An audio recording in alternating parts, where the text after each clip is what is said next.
Colorado Republican Party taking a beating from both Donald Trump and his supporters over its delegate process. Just a short time ago, RNC chairperson Reince Priebus went on the record. Mr. Chairman, nice to see you, sir. Hey, thanks, Greta.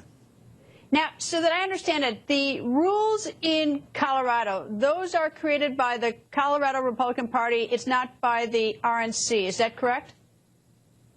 That's right.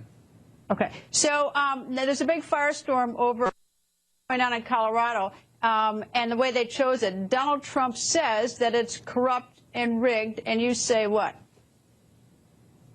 Well, I mean, it's the same process they used, Greta, 4 years ago. I mean, it's no different. Some states use a primary system to bind delegates. Some states use a caucus system to bind delegates, and some states use a convention system to bind delegates. So I have a book in front of me that every candidate has state by state with the dates and what's happening.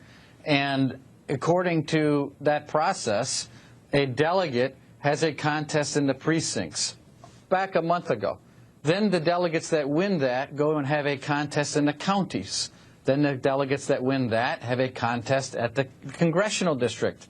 And then the delegates that win that go to a state convention.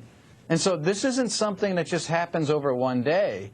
This is an organizational process that candidates have to be involved with from the very beginning. And so it's no different than Wyoming over the weekend picked Bernie Sanders at a convention. So it's the same thing that happened 4 yees ago. Except, isn't there a little bit of difference, though, because last August on the 25th they made the announcement they weren't going to have the presidential preference straw poll. Doesn't that make it a little bit different that that didn't happen?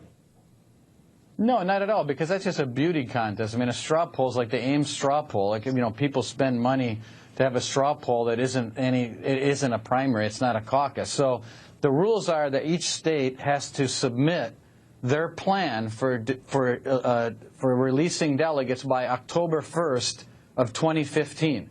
That happened. And then the RNC released those plans to the whole world and all of the campaigns. We put it out on a website. We've got, obviously, there's another website called conventionfacts.gop. And all of these things are, it's date by date, contest by contest. There's nothing mysterious about this. All right, so since October 1, 2015, the rules haven't changed and everybody has had notice, essentially. Is that correct? Well, okay. Absolutely. I mean, it's a rule that each of the states have to do that. That's why you said in August, Colorado came in and said, we're not going to do it. We're not going to have this beauty contest straw poll. We're just going to do the convention.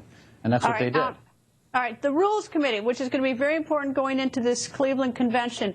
Who names the Rules Committee?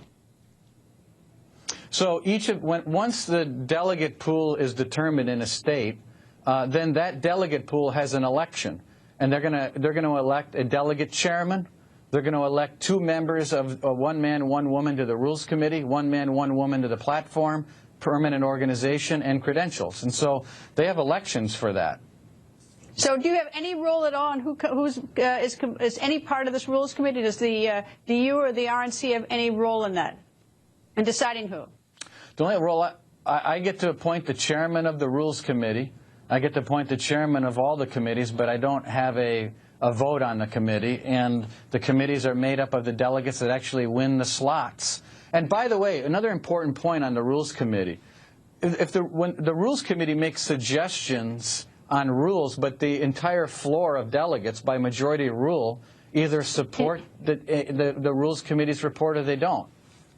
Well, it sounds to me like whoever gets appointed the chairman of the Rules Committee is probably your worst enemy, because that's a tough job. Whoever has that job this goes around. Right. So I'll be looking to see who you hate. Anyway, Mr. Chairman, thank you very much. Thank you. Thank you very much for joining us.